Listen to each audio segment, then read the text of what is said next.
Vamos a conversar esta tarde con Juan Miguel Álvarez, periodista, reportero, escritor de cuentos también, acerca de su libro Verde Tierra Calcinada. Juan Miguel ha sido no solamente periodista, escritor, reportero, sino que ha sido un viajero incansable por la historia colombiana,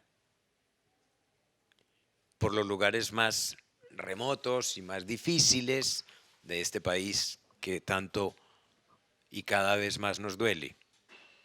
Y Juan Miguel se ha dedicado a través de la publicación, de la escritura y publicación de crónicas hechas a partir de una muy seria investigación a lo largo de muchos años, por supuesto. Crónicas sobre lo que algunos llaman conflicto, otros llamamos guerra y otros llaman problemas.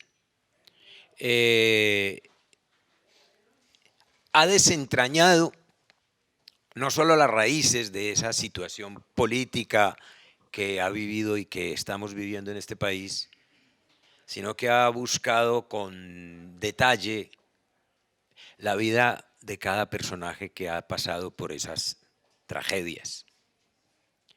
Sus publicaciones, para no alargarme más, sus publicaciones en medios muy reconocidos, como la revista Semana, como el periódico El Espectador, como la revista El Malpensante, como Vice, y en algunas publicaciones por fuera del país que Juan Miguel se las puede decir ahora, han dado cuenta de ese trabajo de investigación que ha hecho Juan Miguel. Acaba de llegar en este amanecer de Europa, estaba en Berna, Suiza, donde fue invitado a dar una conferencia a partir de una de sus crónicas. Él ahora nos referirá esa crónica, Los Dragones. Sí. El veneno de los dragones. Esa es una crónica muy bella que habla sobre la minería ilegal en el Chocó. La publicó la revista El Malpensante. Y estuvo en Berna dando una conferencia, un conversatorio con una periodista que también había hecho un trabajo semejante, pero ubicado en otro país. Bueno, muy bien. Esas publicaciones en distintos medios impresos han logrado que Juan Miguel alcance un reconocimiento nacional, internacional, por supuesto, y se haya ganado el premio Simón Bolívar de periodismo en 2 ocasiones, que creo que es muy importante que lo tengamos presente. Hay una colección de sus crónicas y de investigación muy importante que hizo en un primer libro publicado por Rey Naranjo también, que se llama Balas por encargo, sobre el sicariato, ¿no? Y luego viene el libro al que nos vamos a referir hoy, que se llama Verde Tierra Calcinada, también publicado por Rey Naranjo Editores. Yo voy a empezar esta conversación con Juan. Bueno, pues yo conozco a Juan desde hace muchos años y no les voy a decir cuánto porque tendría que contar muchas cosas, ¿no? Pero somos amigos desde hace muchos años, muchísimos. Bien, vamos a hablar de este libro de crónicas que tiene 7 historias, 7 preciosas historias. Yo conocí algunas de ellas antes de tener el libro. Puedo decir con un orgullo infinito que el libro está dedicado a mí. Y el libro está dedicado a mí y a otros 2 grandes amigos comunes que tiene Juan. ¿De acuerdo? Entonces, ustedes se imaginan que yo debo estar muy contento. Vamos a comenzar entonces, Juan Miguel, a conversar sobre una crónica y sobre una situación especial. Lo que quiero es que nos cuentes a todos, desde el punto de vista no solamente de la investigación periodística, de la reportería, sino desde el punto de vista de la narrativa, de cómo la construyes, algunos no solamente secretos, sino algunas situaciones que están muy vinculadas con el trabajo periodístico que todo el tiempo haces. Y por esa razón yo voy a leer de una crónica que se llama El Arenillo, 2 o 3 líneas, porque me parece que son fundamentales para que empecemos a conversar. Leo, es el único momento en el que quizá yo voy a leer, porque verán por qué razón. Y luego ya haré otras preguntas. El Arenillo, 3 grados, 32 minutos, 05 segundos norte, 76 grados, 17 minutos, 44 segundos oeste. Esa es la ubicación en el mapa. Esteban señaló un hoyo redondo en el pastizal de entrada al chalet. Se notaba a ras de tierra y acaso le cabía un balón de baloncesto. Me dijo que era una fosa común. ¿Para un cadáver erguido? No, es que a las personas... Esteban se detuvo como si hubiera sentido pudor y se inclinó para deshiervar con su machete los bordes de la fosa. Allí está un poquito rellena, dijo. Ella tenía, diga usted, unos 30 centímetros más de profundidad, sino que le han echado basura.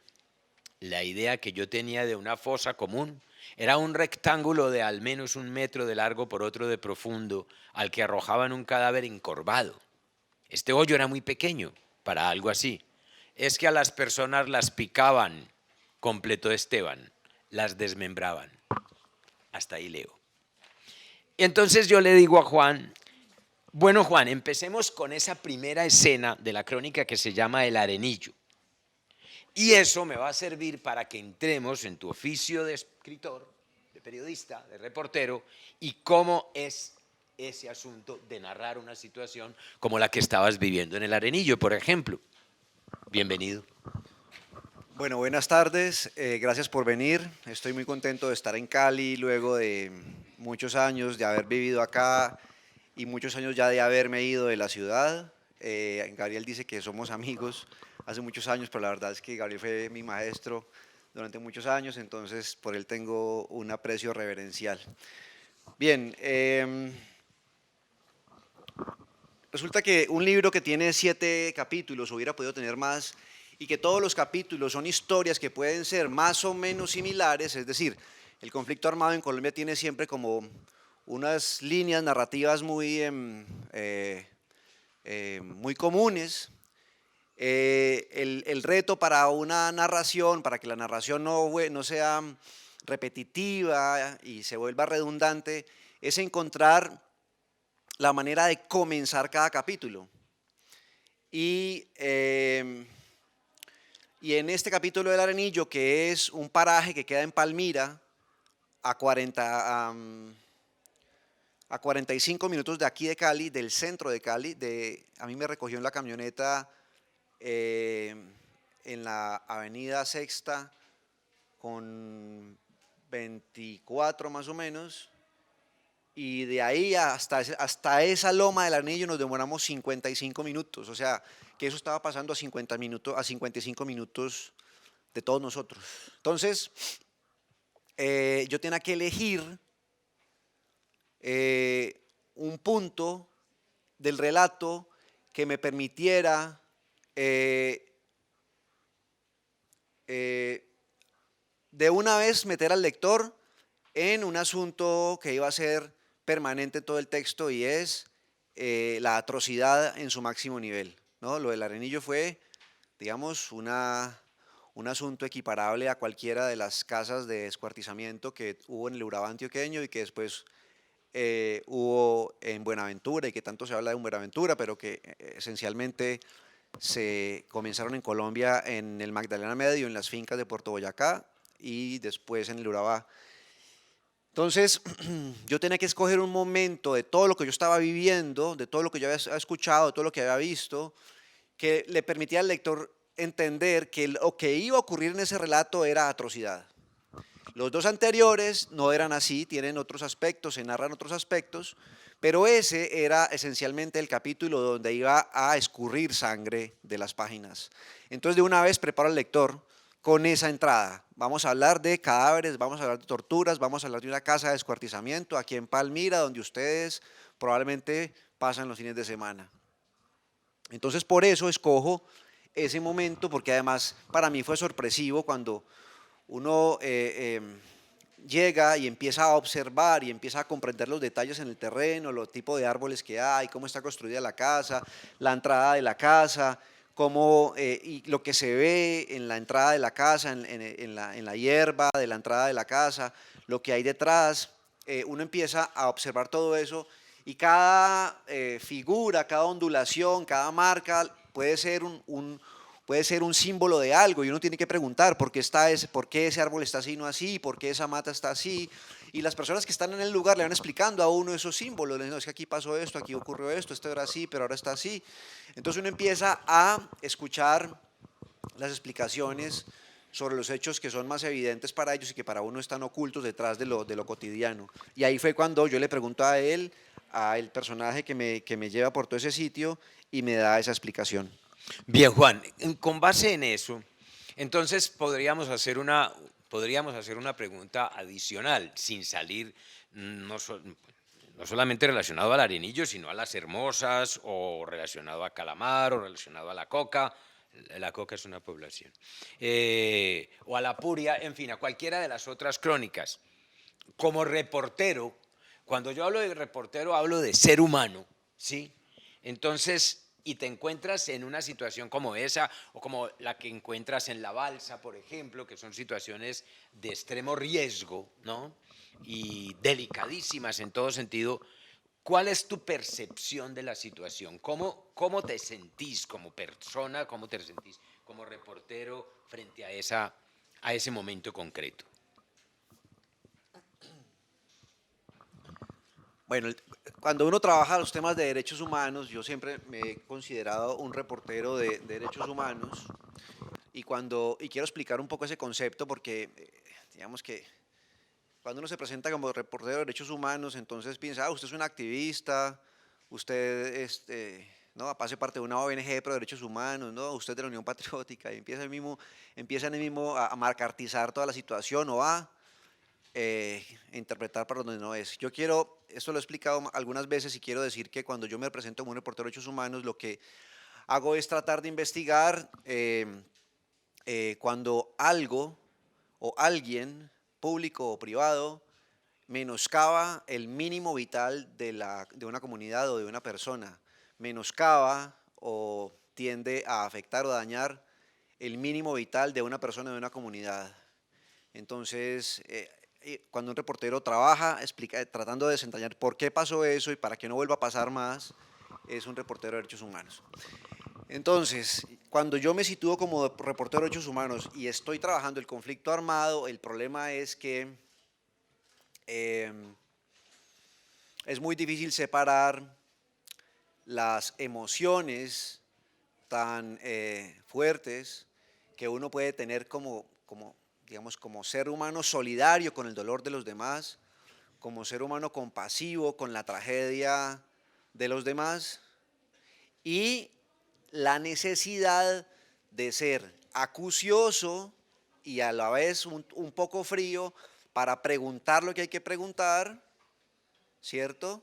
Y olvidarse un poco de esa solidaridad o de esa compasividad. Digamos, a fin de cuentas, cuando uno pregunta, de alguna manera uno puede estar reviviendo de alguna manera o mucho el dolor de los demás. Entonces se vive en esa línea, ahí está uno parado en la mitad. Por un lado, estoy allí porque su historia es importante para el país, porque su historia es importante para que se amplíe el debate sobre la sociedad colombiana, para que la comunidad sea consciente de su propia historia.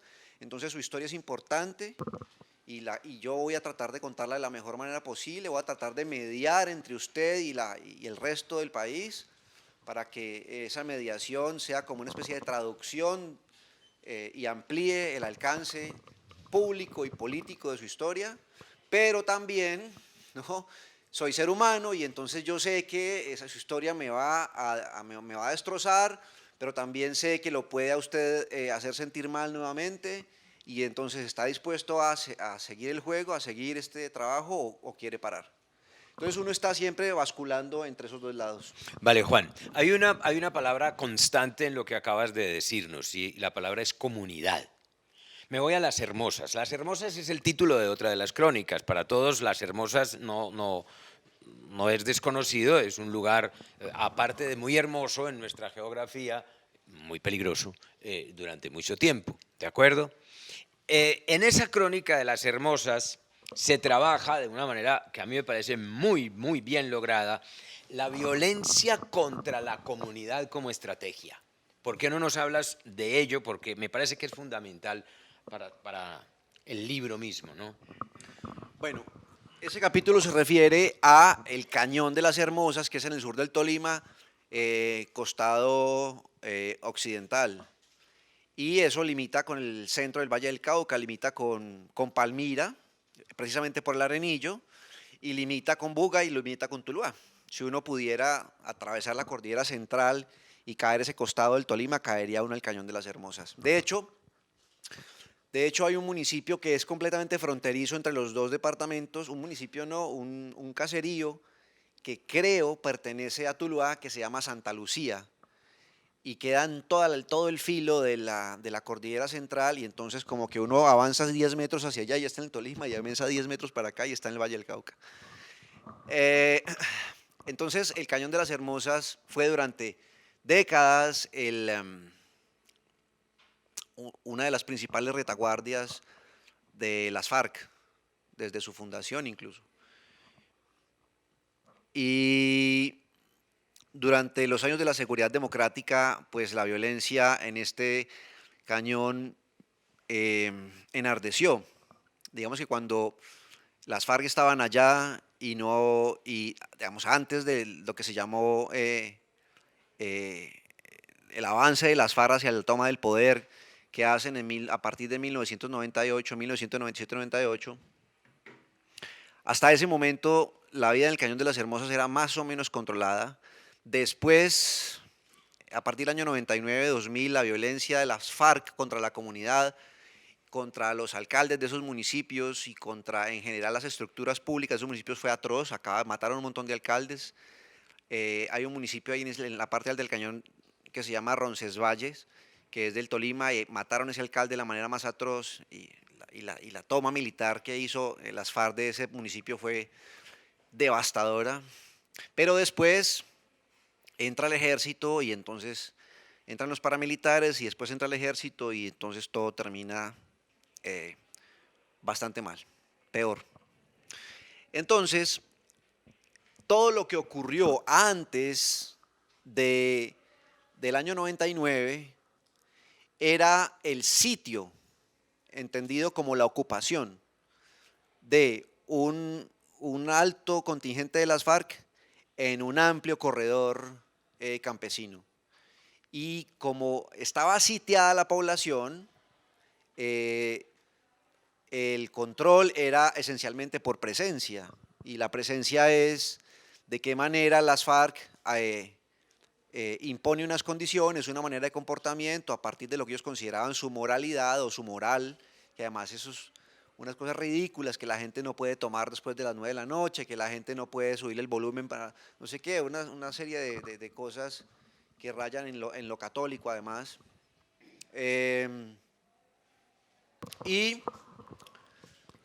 cuando llega la seguridad democrática, es el ejército el que empieza a imponer esas mismas pautas contra la comunidad, y entonces la comunidad dice, no, no hay con quién hacer nada. Las FARC vienen y nos pasa por encima, después llega el ejército y nos pasa por encima.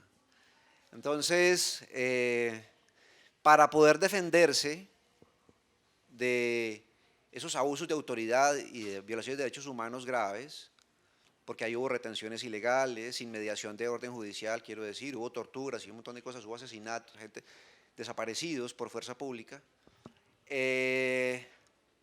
La comunidad se reúne y crea una cosa que se llama la Mesa de la Transparencia.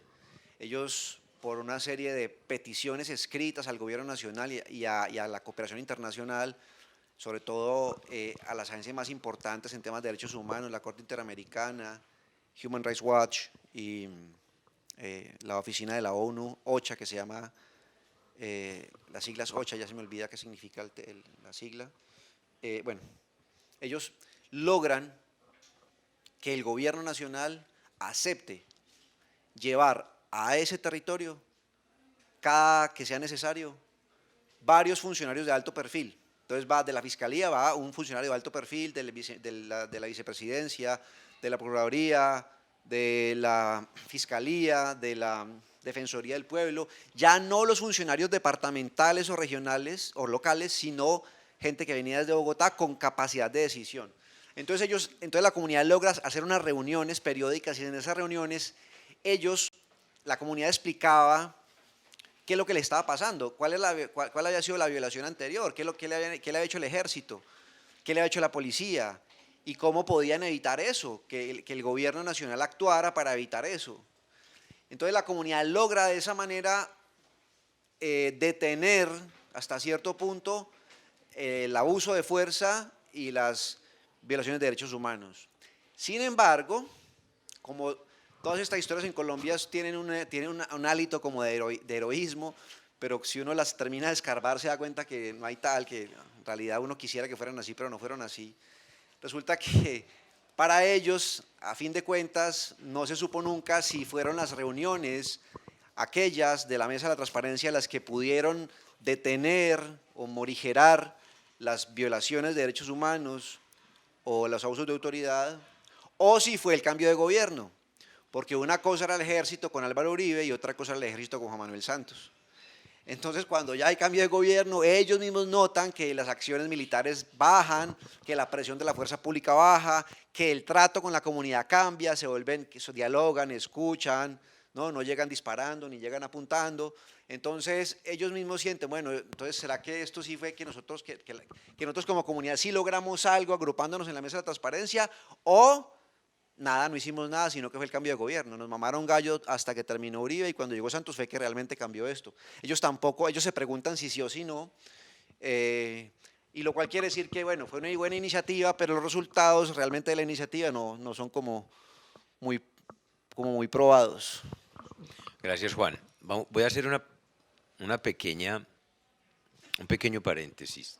En alguna ocasión, leyendo la revista El Malpensante, encontré una crónica escrita por Juan que me llamó particularmente la atención.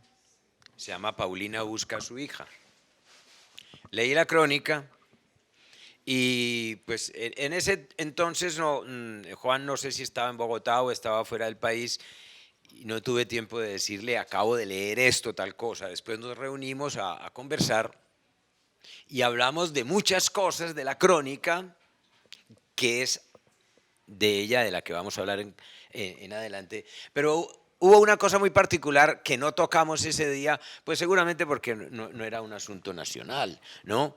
Y es que después, con el tiempo, yo leo la revista Semana y Federico, ¿no? Federico es el fotógrafo que anduvo con Juan por todo el país, Federico Ríos, un estupendo fotógrafo, y Federico cuenta en la revista Semana una anécdota, y es que Juan bajándose de un carro se rompe, que ese fue lo que usted se rompió el brazo, ¿no?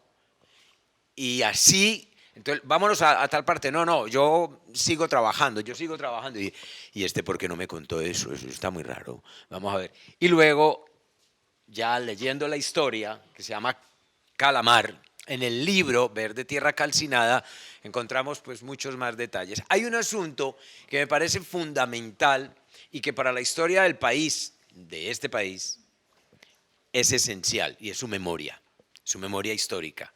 Ustedes saben que el asunto con la memoria histórica del país ha tenido en los últimos 12 meses toda la discusión posible porque hay gente que quiere que se borre, que se olvide, que aquí no ha pasado nada. ¿De acuerdo? Entonces, esa crónica que se llama Calamar tiene una particularidad. Yo hablo de esa particularidad en estos términos. Esa crónica habla de la dignificación de la memoria. Y esa es la historia de Paulina, de su hija y del Guaviare.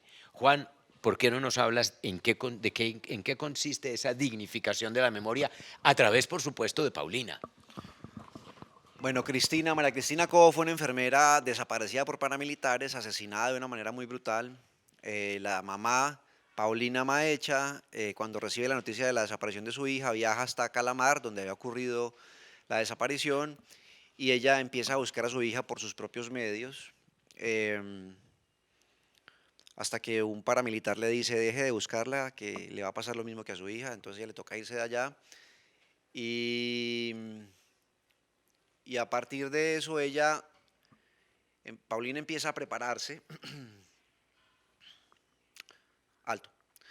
Paulina llega un momento en que escucha que un paramilitar del Guaviare se le entregó a la policía y que era de la región donde había desaparecido su hija. Entonces, Paulina le pide a su esposo que vaya allá a esa celda de la policía antes de que ese señor se lo lleven para Bogotá o para donde sea y le pregunte por su hija. El esposo va hasta allá y el paramilitar le dice, sí, yo la conocí, se le dio de baja por esto y esto y esto. Entonces, a partir de ahí, Paulina recibe finalmente un testimonio. Resulta que al tipo este ya lo escuchan en la fiscalía, lo escucha y entonces Paulina ya sabe con certeza qué fue lo que le pasó a su hija. Bueno, ahora el problema es encontrar los restos. Resulta que Paulina empieza a estudiar, a prepararse por su cuenta en temas de víctimas, estudia diplomados, estudia sobre conflicto armado en Centroamérica, sobre procesos de paz en países de conflictos armados internos, Sudáfrica, estudia el caso de Sudáfrica, estudia el caso de Irlanda, estudia también los casos centroamericanos y empieza a prepararse y a estudiar mucho para saber ella, digamos, para tener como conocimiento y poder discutir contra el Estado o con el Estado sobre cómo iban a recuperar el cuerpo de su hija, los restos. Y en esa se encuentra que en algún hospital de algún lugar del país de Centroamérica, ella no recuerda en qué país, pudo haber sido Guatemala, había el pabellón psiquiátrico de un hospital, llevaba el nombre de una persona y no era una persona, digamos, de la política de Guatemala, ni era de una familia que había donado para ese hospital, nada, no tenía nada que ver ni con los dueños del hospital, ni los donantes, ni el gobierno, o sea, no era nadie de ascendencia económica o política de la sociedad guatemalteca, sino que era el nombre de una víctima de los militares. Entonces Paulina averigua, pero ¿por qué un pabellón de psiquiátricos en un hospital en Guatemala lleva el nombre de una víctima de los militares? Y entonces comprende que era una medida de reparación simbólica que el gobierno o el Estado o el pacto de paz que hicieron allá había acordado para ayudar en la reparación simbólica de las víctimas del país. Y Paulina dice, eso es lo que yo quiero con mi hija, eso es lo que yo quiero para mi hija. Entonces Paulina se acerca a la misión de apoyo al proceso de paz de la OEA y le plantea esa opción a los expats de la MAP, y los expats estudian el caso y le dicen, sí, está bien, podemos ayudarle con eso, vamos a trabajar. Entonces la MAP OEA se pone en coordinación con la gobernación, la alcaldía, la unidad de víctimas y con todas las oficinas estatales para tratar de encontrar de qué manera la ley de víctimas que había en ese momento, la ley de víctimas no, la ley de primero justicia y paz y después la ley de víctimas, se podían interpretar para poder permitir que en los mecanismos de reparación simbólica se hiciera una reparación simbólica individual, porque las reparaciones simbólicas siempre son grupales o para una comunidad. Cuando en un municipio, por ejemplo, en el parque principal levantan un obelisco y ponen una placa y dan el nombre de 20 personas desaparecidas y ponen una llama que no se apague, esas cosas son reparaciones simbólicas, pero para una comunidad, para una sola persona, una sola familia, nunca se había hecho en el país. Entonces, ellos querían ver si eso era posible, cuál era la ruta de gestión administrativa y de interpretación de la norma para poder que eso pudiera hacerse posible. Entre todos estos funcionarios lo logran y en efecto Paulina logra que el hospital de Calamar lleve el nombre de su hija. Entonces uno llega a Calamar hoy y si uno tiene que ir al hospital, el hospital se llama María Cristina Comaecha y tiene un aviso gigantesco y todo. Entonces, la gente que es de Calamar o que no es de Calamar se pregunta por qué este hospital se llama así. ¿Por qué tiene este nombre? La que se lo pregunta, el papel membreteado viene también con ese nombre, los sobres, todos los correos electrónicos vienen con ese nombre. Entonces, es el nombre de una enfermera que haciendo su trabajo, tratando de curar enfermos y tratando de curar heridos en la guerra, y después en un trabajo administrativo cae víctima de una interpretación criminal que hacen los paramilitares de un chisme, solamente pues por este asunto de quitarle el agua al pez. Es una expresión de guerra, quitarle el agua al pez. Entonces, o sea, quitarle el agua al pez es destruir la comunidad que aparentemente protegía a la guerrilla. Bien, entonces Paulina logra, mediante esa medida, dignificar la memoria de su hija. Y entonces se vuelve, digamos, a partir de ahí un hecho o esa ruta que logran descubrir todos de interpretación de la norma, la empezaron a usar también en otros casos. Valga decir que yo hace por ahí un año pregunté que cuántos casos más iban después del de Paulina, reparaciones individuales, averigüé en la MAP, averigüé con la unidad de víctimas y me dijeron, no, eso no se ha podido volver a hacer. Y entonces, ¿qué pasó? Me dijo, no, no. En ese momento se pudo porque coincidieron una serie de voluntades y una serie de interpretaciones y cosas, pero eso ya va a ser muy difícil que vuelva a pasar. Bueno, Juan, muy bien.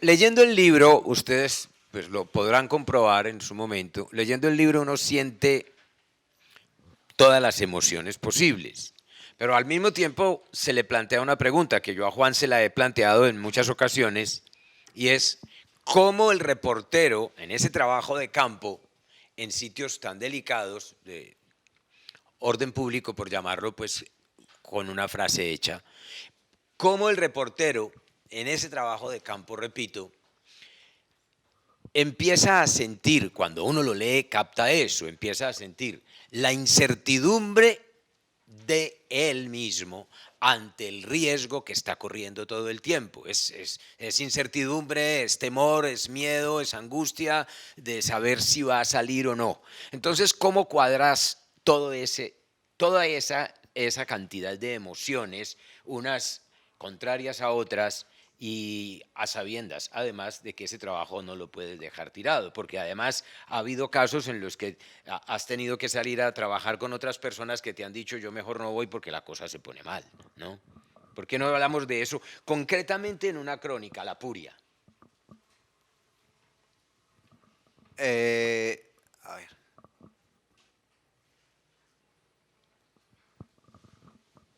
Pues no sé, yo creo que uno intenta hacer, o sea, primero yo no trabajo solo, sino que tengo un equipo de atrás que me ayuda mucho.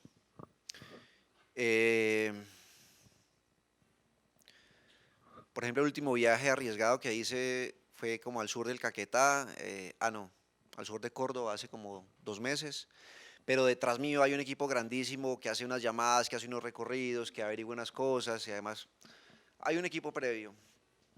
Y ese equipo, digamos, le da a uno como cierta seguridad. Hay unos protocolos como de dejar unos avisos, ir dejando como huellas en los movimientos que uno hace. Y bueno, eso puede servir, pero al final de cuentas tampoco puede servir de nada. Pero la verdad es que, a ver, es que yo creo que yo no he aceptado un trabajo en el cual yo sepa que que yo estoy en grave riesgo. Es decir, yo no he aceptado un trabajo en el que me digan, es muy probable que usted no salga de ahí, creo que no lo he aceptado. Es decir, creo que no me lo han propuesto y, y creo que, digamos, habría que ver las maneras de hacer el trabajo para ver si vale la pena ir hasta allá o no, el resultado, si valdría la pena o no. Es decir, ¿vale la pena poner en riesgo mi vida realmente o no? ¿Cuál es el resultado? Yo creo que hasta el momento no he hecho cosas así. Sin embargo, pues en algunos de estos viajes sí ha habido algún riesgo. Y lo que está contando Gabriel en La Puria es que La Puria es un resguardo indígena que queda en la región del Alto Atrato Chocuano. Esto es bastante lejos de todo, esto queda a 5 horas de Medellín por carretera en dirección Medellín-Quibdó, después en un sector, 5 no más, 6 horas, 7 horas, en un sector que se llama el 12 o el 11, ya no recuerdo. Hay una casa y uno por esa casa se desvía y de ahí para abajo caminando son 3 horas más montaña adentro hasta llegar al resguardo. Hay que saber que la carretera Medellín-Quibdó, sobre todo entre el Carmen de sobre todo entre Ciudad Bolívar y Quibdó, durante años fue probablemente la carretera más peligrosa del país. Había 3 guerrillas activas y había 2 grupos paramilitares que cada uno hacía un retén durante el trayecto. En esa época ya no estaba todo eso, solamente habían 2 guerrillas y ya no había paramilitares cuando yo fui. Entonces la gente como que le dice a uno, si usted va por allá tiene que ir escoltado por el ejército. Yo le decía, pero hombre, ¿con qué cara llego yo a una comunidad que ha sido victimizada por el ejército si llego escoltado por el ejército? Eso no tiene con qué, o sea, ¿cómo llego yo a decirle a la gente, por favor, escúcheme, soy periodista, vengo de tal parte, vengo a hablar de esto, quiero preguntarle por esto? Si me ven llegar, me bajo de una tanqueta. O sea, eso no tiene presentación. Entonces, por más que uno quisiera tener escoltas, los escoltas lo único que hacen es sacar con el trabajo de uno. Es decir, ahí no podría haber escoltas de ninguna manera. Y sin embargo, también habíamos averiguado previamente por teléfono qué posibilidades había de que realmente ocurriera un incidente o algo así. La verdad, pues, había posibilidades, pero no eran tan latentes. Así que, nada, entramos y ya, y fuimos hasta allá y todo estuvo muy bien, no hubo problema de seguridad. Sin embargo, sí ha habido otros sitios en los cuales yo digo, puta, me salvé por los pelos. La balsa, por ejemplo. No, ese no, no del libro, Gabriel, sino de una vaina que hice el año pasado en el sur del Caquetá, eh, en un caserío que se llama Portales de Fragüita.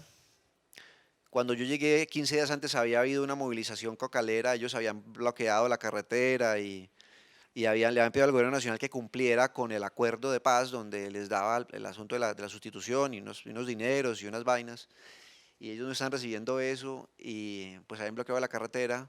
Yo llegué 15 días después de eso y cuando entró a ese pueblito, a ese caserío que queda a 5 horas de Florencia, Caquetá, y el otro municipio cercano, Piamonte, que es el último municipio de la Bota Caucana, estaba a 2 horas.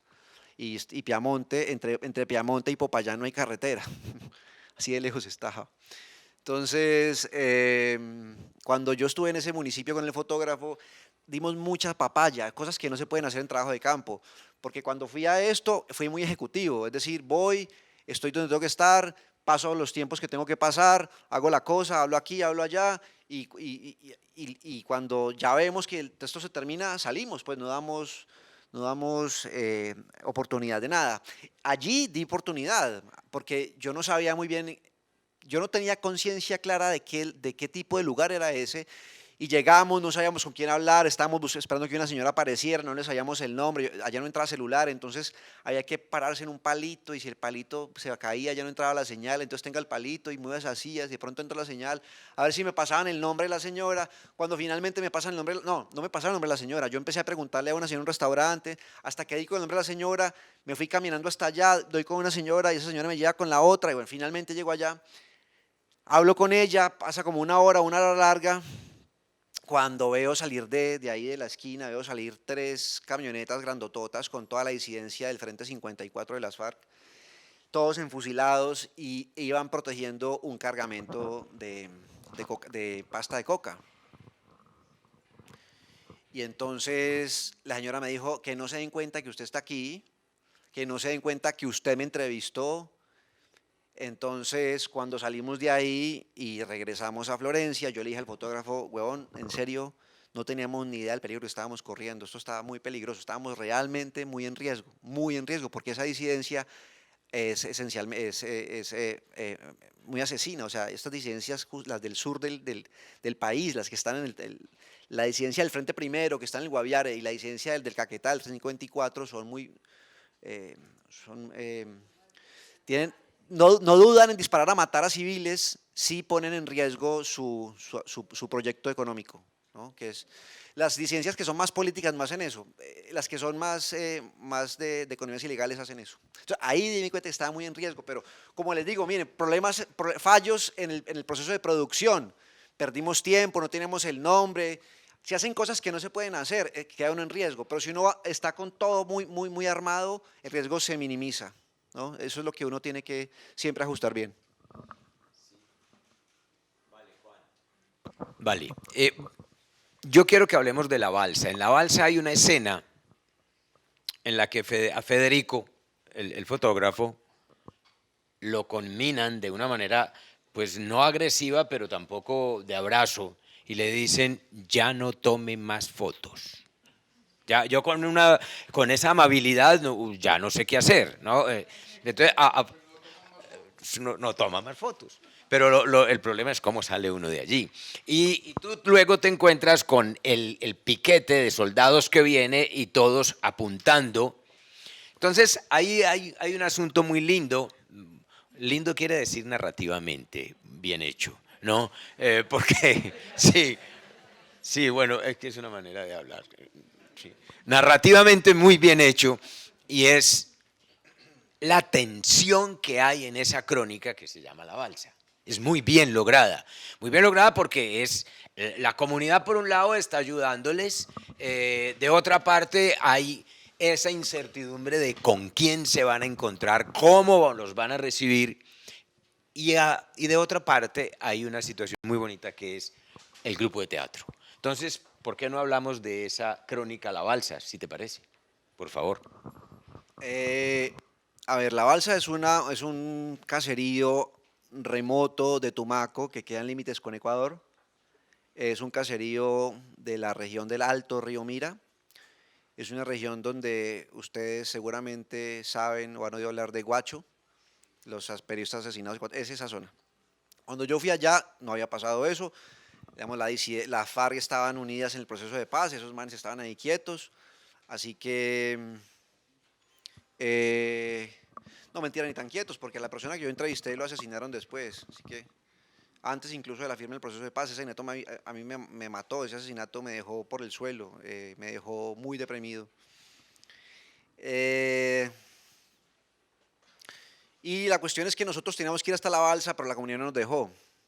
Eh, que no podían responder por nuestra seguridad. Entonces lo que hicimos fue que hicimos una entrevista ahí en un escritorio, en una casa en Tumaco, lo cual es para el periodismo hacer una entrevista de escritorio, para el periodismo de campo abierto, para el reportero, hacer una entrevista de escritorio es solo pérdida, de ahí no sale nada. Era muy frustrante, más para Federico, para mí, porque finalmente el tipo me estaba contando la historia y yo podía como contarla sin ver el sitio y como solamente tener su versión y no las otras versiones y bueno, en fin. Pero Federico no tenía fotos que tomar, o sea, Federico estaba sentado y tomaba un retrato en la mesa, la pared y ya, no había nada que tomar. Entonces, era una situación muy frustrante, pero bueno, finalmente de ahí salimos para el grupo de teatro, que era otra historia paralela a eso de la balsa, era ya ahí en Tumaco.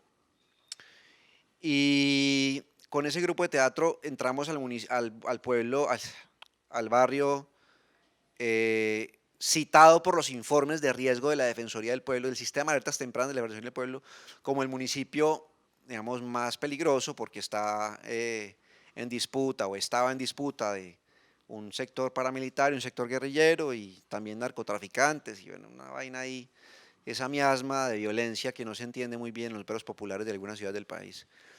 Y pues cuando fuimos para allá, todo el mundo decía no vayan, el taxista nos hizo cara de ¿en serio van para allá? Eh, o como cuando estuvimos ya, estábamos adentro, eh, pasan esa serie de tensiones que Gabriel dijo ahora, Federico, eh, una persona sale y en un tono como sí, amenazante le dice no más fotos y yo cuando estoy en otro lado pasa una escuadra de policía armada dotada de armas largas y un lanzagranadas MGL en el frente. O sea, ustedes imagínense en un barrio, en el barrio en el que ustedes viven, en una calle, cuando una escuadra de policía, más o menos de 12 hombres, formados en B, avanzan por la calle para no dejar resquicio entre la última persona y la pared de cada casa. Entonces avanzan en B y que el hombre que va en la punta sea un hombre con un lanzagranadas MGL, que es un lanzagranadas de ataque militar, que es probablemente ustedes lo recuerden de memoria, es un arma que tiene un rotador aquí grandotote y unas cosas así que uno van disparando granadas como si fuera una pistola, pero son granadas de destrucción, o sea, eso tumba una casa de un solo tiro. Y eso en un barrio, en un barrio lleno de civiles. Entonces yo dije, puta, ¿qué va a pasar? Pero entonces ahí está el problema, ¿no? ¿Me voy detrás de ellos o me quedo acá? Yo como freelancer estoy asignado a hacer la historia del grupo de teatro en ese barrio y Federico está asignado a tomarles fotos a ellos y estamos ahí. Pero resulta que lo que va a haber ahí va a ser una acción de asalto contra alguien de paramilitar o guerrillero, qué sé yo, y ahí lo que va a haber es pues candela, creo yo. Y entonces, ¿qué hago yo? ¿Voy o no voy? ¿Me quedo o no me quedo? Ya hice el cubrimiento, estoy esperando que Federico termine, ¿voy o no voy? Entonces ahí es donde uno como freelancer tiene que calmar, eh, calmar la velocidad, bajar el ego y decir, usted no está preparado para salir indemne en una situación de esas en este momento, no tiene casco, no tiene chaleco antibalas, usted no conoce el terreno, simplemente no vaya y espera el resultado. Entonces yo me quedo ahí como atento a qué va a pasar y finalmente nunca pasa nada. Cuando Federico sale allá me dice, oiga, mire, me pasó esto, Federico nunca bajaba la cámara y ya nos había pasado en el Cañón de las Hermosas que por más que hubiera unos milicianos de las FARC diciéndole, no joda más, base acá, el man seguía disparando fotos, como muy frentero, ¿no? Y yo, uy, este man aquí nos va a hacer secuestrar, pensaba yo, no, allá vamos a quedar en el páramo, pero era muy frentero. Y en ese municipio, en ese barrio ya no lo fue, en ese barrio bajó la cámara. Y no solo Federico bajó la cámara, sino que yo no voy tras de ellos tampoco. Es decir, hubo algo que es lo que está narrado ahí, que seguramente Gabriel tiene en su memoria, donde yo digo que hay momentos en los que uno como freelancer toma decisiones en las cuales pesa más, digamos, el sentido de conservación que el afán o la curiosidad intelectual. Vale, Juan. La noticia es que nos acaban de hacer señales para que oigamos al público. ¿De acuerdo? Entonces ustedes pueden hacer las preguntas que les parezca convenientes, por favor. Juan, le tomo la primera pregunta.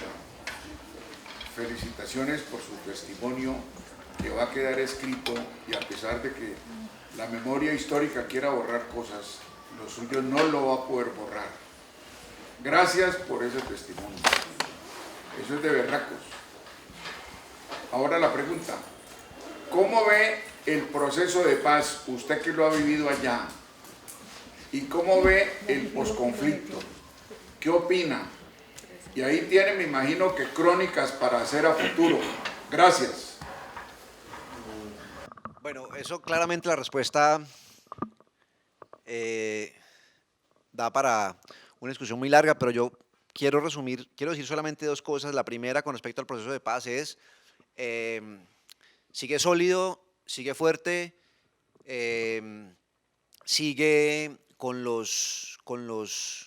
las cuerdas suficientemente atadas a la tierra, y lo que tenemos que hacer nosotros como sociedad civil es evitar que los que están cortando esas cuerdas las sigan cortando. Es decir, ya han cortado varias y hay que evitar que eso siga pasando, pero por lo pronto sigue sólido y tiene mecanismos para surtir el efecto que debería surtir o para el cual fue planeado. Así que yo, a pesar de todo este montón de ataques y de disidencias y de renuncias y de lo que sea, sigo estando optimista. Matemáticamente se mantienen los márgenes de éxito internacional, así que sigo estando del lado de que esto va a funcionar. Y ya. El señor. Quería preguntarte, digamos, recurrentemente, por ejemplo, en CNN, oigo a la periodista Amampuri, también a Oppenheimer hace eso. Uno puede ser como periodista, ¿no? Dice, somos veraces, lo que no somos es imparciales. Entonces digo yo, esa frase la usan mucho para, por ejemplo, Amampuri la recrea mucho en la parte investigativa de guerra que hace para decir, pues he visto crímenes aquí en otros países muy tenaces en los cuales difícilmente puede uno manejar la objetividad. Entonces tú, por ejemplo, en ese trasegar tuyo, ¿cómo tú ves esa? Bueno, hay que contextualizar. Cristiana Amanpour estuvo cubriendo durante muchos años la guerra de los Balcanes. Entonces ella conoció la masacre, digamos, muchas masacres cometidas por Milosevic contra minorías étnicas. Y entonces ella lo que dice es, yo soy veraz, pero ante una barbarie de esas no puedo ser imparcial. Y es que nadie puede ser imparcial ante el asesinato sistemático de personas oprimidas. Entonces, es lo mismo acá, es decir, yo, como me presenté hace un rato, yo dije, yo soy un reportero de derechos humanos. Eso significa que yo no soy un reportero de ideologías, es decir, yo no soy ni de derecha ni de izquierda. A mí a cada rato me dicen que yo soy de derecha. Por ejemplo, esto es real, a cada rato me dicen que soy de derecha y me lo dicen con más frecuencia. Es más, a mí nunca me han dicho que soy de izquierda, que es lo más raro del mundo entero, pero sí me dicen que soy de derecha. Entonces, yo me río un poco de eso, porque nosotros en Latinoamérica parecemos condenados al debate eterno de la Guerra Fría, ¿no? ¿Quién es de derecha y quién es de izquierda? Y yo digo, no tenemos oportunidad sobre la tierra si seguimos teniendo esa discusión como la discusión central de qué somos nosotros políticamente. En fin, el caso es que no importa si uno es de derecha o de izquierda, lo que importa son los derechos humanos. Es decir, no importa quién mata a quién, sino que lo mató. Lo que importa es que lo mató. Entonces es tan criminal un sistema de izquierda radical que fusile a un disidente de pensamiento, como hay en 1000 casos en la historia de Cuba, de la Unión Soviética, de Corea del Norte, de lo que sea, de Vietnam, de las guerrillas latinoamericanas. Es tan criminal eso como el asesinato sistemático de Pinochet contra la población civil opositora en Chile. Es decir, no es un asunto de ideologías, es un asunto de derechos humanos. Y yo me paro ahí en los derechos humanos. Una violación de derechos humanos no tiene ideología. Gracias, Juan. ¿Alguien más? La señora. Tengo una pregunta. Hay dos guerras realmente en este momento o hace muchos años. Es la guerra del campo, que es lo que ustedes cubren, y la lengua de las sociedades y las comunidades, con las opiniones y el bla bla bla. Entonces, ¿cómo manejar esa destrucción y esa guerra macabra que hay entre familias, entre escritores, en los mismos medios de comunicación, que es la guerra verbal, que es aterradora? No tengo la menor idea. Yo lo que veo es que nosotros en Colombia pues no somos una sociedad madura políticamente. Pues claro, nos faltan décadas para eso. Las sociedades, digamos, políticas, maduras políticamente, centroeuropeas, pues se tardaron 2 guerras mundiales y por lo menos 9 siglos, desde el año 1200 para acá que se configuraron la mayoría de esos países. Como estamos en ese estado de la discusión política que es, digamos, todavía premoderno, pues fácilmente caemos en la provocación, en los ataques personales y esto, y no sobre los argumentos. Pero también tengo que decir yo que sí prefiero, digamos, que en las palabras nos liemos tan violentamente como podamos, si eso no va a la agresión física. Tenemos un ejemplo claro. En la violencia del año 46 al año 54, la primera etapa de la violencia política de este país, de la era moderna, hubo debates tan intensos en el Congreso de la República, tan beligerantes, que llegó el momento en que hubo tiroteos dentro del Congreso de la República. Es un episodio muy famoso. Hubo tiroteos luego de que los congresistas se asaltaran verbalmente y frecuentemente, como está pasando hoy. Pero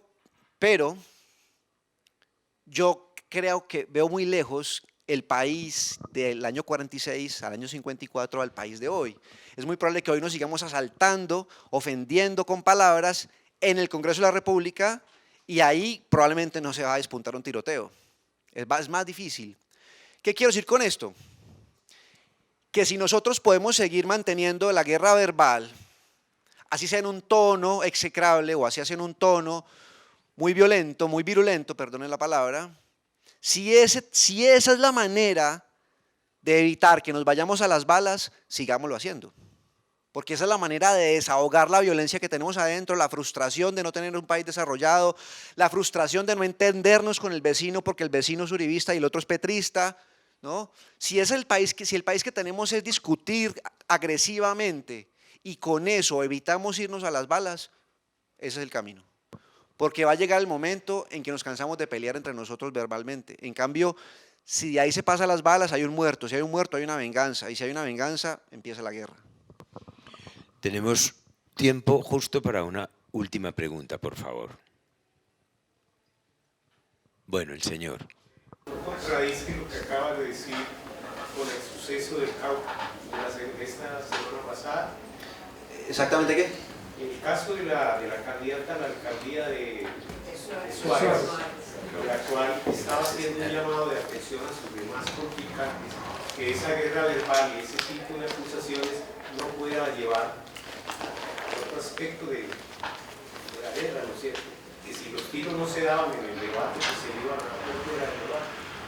Sí, lo que pasa es que, a ver, lo que está pasando en el norte del Cauca es otra cosa. Es decir, yo estoy pensando en la discusión que plantea ella, esencialmente es entre familias nos está pasando esto, entre conocidos pasamos esto, entre vecinos pasa esto, ¿cierto? Entonces, bueno, que siga pasando y que de ahí no pase a los tiros, como sí pasó en el año 46, entre el año 46 y el año 55. Ahora, lo que está pasando en el norte del Cauca no lo entiende nadie. Yo estuve en el norte del Cauca durante un mes en el año 2016, en 2016, cuando el plebiscito, ganó el no en el plebiscito. Me fui para allá y estuve un mes en las poblaciones más complicadas. En ese momento la disidencia, las FARC estaban, digamos, allí todavía y había presencia del ELN y había grupos que se presentaban como paramilitares y nadie sabía quién tenía las armas y nadie sabía qué estaba pasando. Y en el 2016, hoy es peor. Hoy nadie sabe qué está pasando en el norte del Cauca. ¿Quién mató a quién? ¿Quién mató a esa pobre mujer? Entonces, ¿sus enemigos políticos? Probablemente no. O sea, sus contrincantes políticos probablemente no. ¿Quién la mató? Entonces, eso no, echarle la culpa al discurso probablemente sea una manera de explicar lo que no podemos explicar de otra manera. No es tan sencillo creer que porque a ella la estaban calificando de que iba a traer el paramilitarismo la asesinaron de esa manera, porque entonces sería echarle la culpa a una supuesta fuerza de izquierda, ojo, supuesta fuerza de izquierda que tiene esa capacidad criminal en ese suceso. ¿Ustedes están enterados cómo la mataron o no? Eso fue una acción militar impresionante.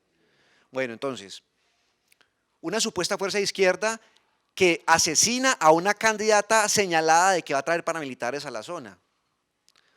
Cuando en esa zona, fuerzas de izquierda preocupadas por paramilitares, ¿quiénes? ¿Quién se presenta como una fuerza de izquierda radical, marxista-leninista, armada, que es capaz de matar así a una candidata política porque va a traer fuerzas paramilitares? Entonces la más fácil es creer que sí, que fue por eso, pero realmente las circunstancias de lo del norte del Cauca no son tan fáciles de explicar y esto es una cuestión que yo, digamos, hago evangelización en esto y es que es muy fácil en el periodismo nacional, de televisión y de radio, que es el que más consumimos todos, caer en lugares comunes para explicar cosas. Que por qué el nudo de Paramillo está siendo zona de guerra. Entonces salen a decir, no, es que es una zona, escuchen esta explicación que la van a escuchar siempre para cada cosa. Es que es una zona estratégica, un corredor que conecta el Urabá con el Urabá, con el Pacífico y con los cultivos. Un corredor estratégico, entonces todo lo explican como corredor estratégico, todos son corredores estratégicos en este país, porque en toda parte hay guerra, entonces todos son corredores estratégicos. Entonces ahora es la misma cosa, la explicación que da la prensa nacional de ese asesinato va por ahí, pero por Dios, hombre, pero seamos más conscientes de la prensa que consumimos y de las ideas que tenemos sobre eso. No es tan fácil creerse esas explicaciones, son puros lugares comunes en los que nadie que esté en Bogotá tiene ni idea qué pasó en el norte del Cauca, en Suárez, nadie. Entonces, lo que hay que hacer es no creer en esas explicaciones, para nada, y esperar cuáles son los análisis más mesurados que se hagan a futuro. Ya están dando 1.000 millones de pesos por un disidente de las FARC. O sea, un disidente de las FARC en serio que lo que quiere ahí es tener el control de la marihuana y de la heroína, ¿cierto? ¿Qué le va a preocupar que lleguen paramilitares ahí? Si es que el norte del Cauca está lleno de paramilitares, por Dios. Si hay un sitio con el paramilitares en Colombia es el norte del Cauca. Entonces, no creamos en los lugares comunes con los cuales se explican los conflictos en el país. No llevan a nada. Bueno, muchas gracias, Juan. A ustedes muchas gracias por acompañarnos. Una buena tarde a todos.